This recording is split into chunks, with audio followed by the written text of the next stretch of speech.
अस्सलामुअलैकुम वरहमतुल्लाहि वबरकातुहू। उम्मीद है कि आप खैरियत से होंगे। आज के इस वीडियो में हम आपको ये बताएंगे कि हम पीएलपी फ़ाइल को किस तरीके से पिक्सल लैब में ओपन कर सकते हैं। तो ये देख रहे हैं पिक्सल लैब, आपके पास जो भी पिक्सल लैब है आप उसको ओपन कर लें।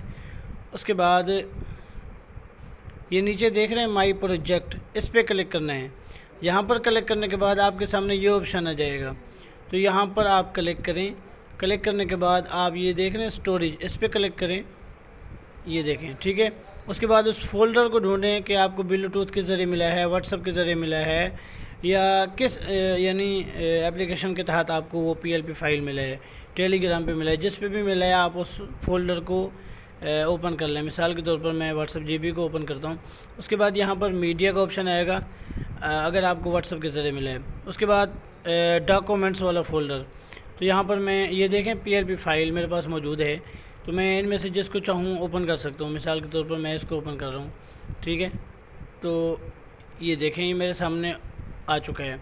इसमें से अब मैं जिसको चाहूँ ख़त्म कर दूँ, अपनी मर्ज़ी का नाम यहाँ पर जो लिखना चाहूँ आसानी के साथ डिलीट कर सकता हूँ, ठीक है। मिसाल के तौर पर ये 2020 मैंने इसको डिलीट कर दिया, जुलाई को मैंने डिलीट कर दिया। यहाँ पर अपनी मर्ज़ी का जो भी दिन लिखना चाहूँ आसानी के साथ ये जो कॉन्फ्रेंस का नाम है इसको अगर मैं डिलीट करना चाहूँ ये भी कर सकता हूँ। परचम ख़त्म करना चाहूँ, यहाँ पर अपनी मर्ज़ी का रखना चाहूँ, ये भी आसानी के साथ हम कर सकते हैं।